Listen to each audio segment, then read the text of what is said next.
they were elated at the opportunity. But the difference with Nicaragua is they kind of got you involved, and then they Absolutely. then they denied it. Sort of Absolutely. they pulled away from it and said that you were off on your own. Positively. Well, there's a couple of these other questions. What do you identify as the most troublesome? What's the most persistent source of conflict in your life since you resigned? What's been the most conflict in my life? I would think maybe health issues have been a source of conflict since you retired. I've had 2 operations for cancer, for example. And the third operation that some of the doctors thought would be cancerous and was not. It was benign. Yes, I suppose had been a family issue. I'm putting words in your mouth. I'm telling you what the answer is, but I would guess that was it. Yeah, every guy gets to be 90, Pete's sake. Yes, it's always number one, you got so many years left, you don't know how many. I hope they're enough, but you never,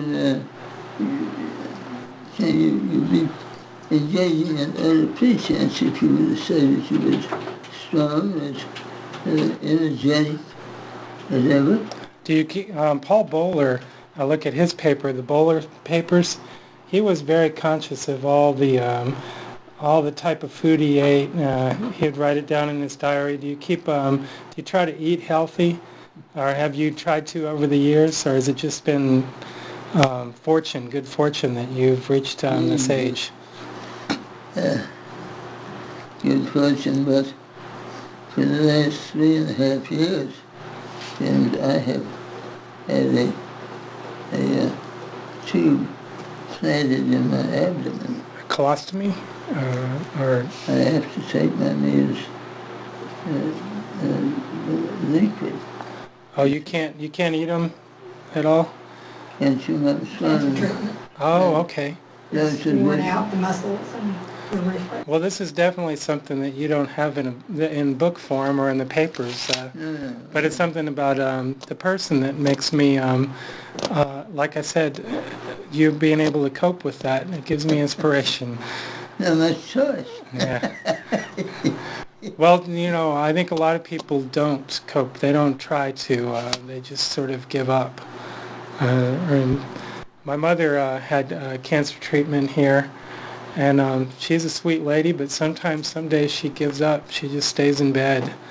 And then other days she feels like, she wrote me a message last night, cherish your children.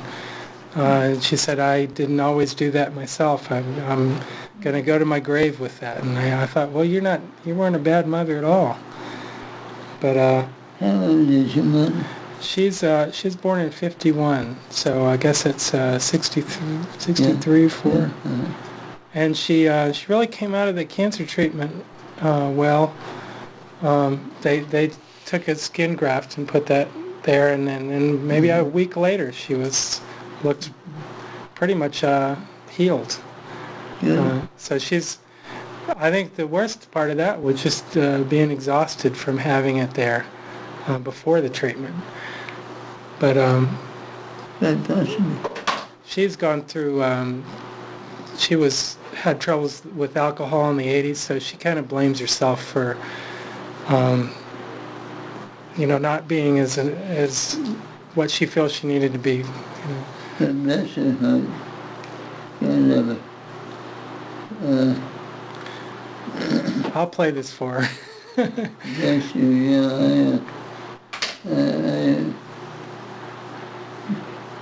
give her credit for recognizing that and coming to us and wanting you to think kindly of her.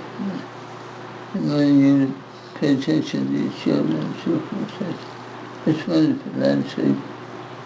I'd say she's a great person.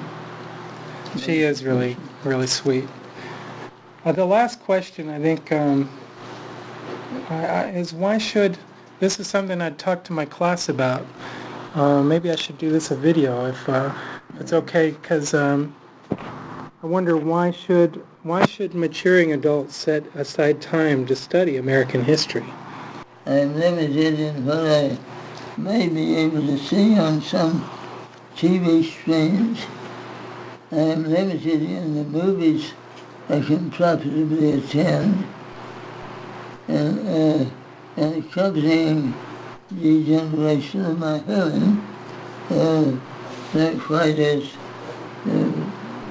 perturbing as the vision, not quite as essential to your being involved in everything you do as your vision, but still important. My hearing is imperfect. I'm not getting any better. Going a little worse, I'd say, slowly, but these are things that I can cope with. Be ridiculous to deny them. The facts of life. And here I am sitting talking with you, James, and enjoying our conversation, in spite of the fact that I don't see you as clearly as I might otherwise.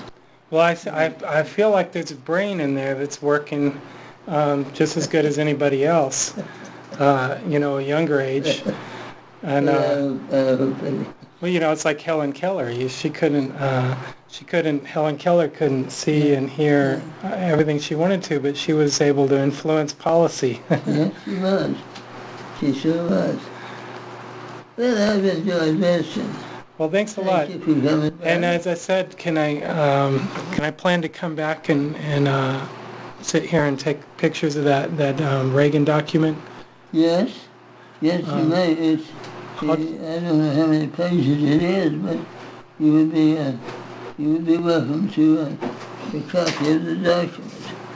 I haven't read it in years, as you would imagine, but I know. And you said that was only for the House members, and it wasn't published. You said there really aren't that many that are in existence.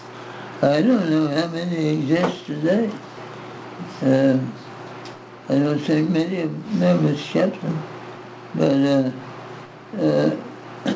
if the public could have seen that,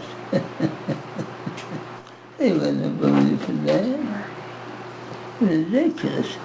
And usually when you offer an amendment, almost every other time, I would say, it is truly, precisely written. This darn thing was written by different people in different offices on different pieces of paper. And you said they didn't even know, all of them, what they had in it. Exactly. They sure didn't. Well, the thing about the presidential signing statements and some of the other issues like impoundment, how you were talking about with Nixon, I don't think the public really, even if they are made aware, I don't think the public sometimes understands the gravity of something. I think that is true. So I know I don't. That's why I've been so reserved about voting, because I want to make sure I understand what it is that I'm doing. Well, the budget, the annual budget, is voted out of the Budget Committee and then voted on the House floor and in the Senate. Are very important documents because they govern the percent of what we spend annually, your tax dollar, where it goes, what it does. And the budget that is offered to the House is the work of Democratic and Republican members of the Budget Committee. The percent of each determined by the percent of Republican and Democratic members that were in the House at that time. and those members were elected by their respective caucuses to that committee. And then it has existed only in the late 1970s, and since that time there was no House budget per se prior to that time. It was a real innovation when we did it, and I was fortunate to have been the first member elected to the House Budget Committee by the caucus. And so I attach particular significance to the budget and the care that ought to be taken. That's a sloppy job of opening an amendment, as you can see. You never see an amendment that has to be published as a book. Yeah. It's ridiculous. If they kept going, I guess it'd be an encyclopedia, Yeah, multi-volume amendment. Oh, yeah, absolutely. Well, thanks so much for talking.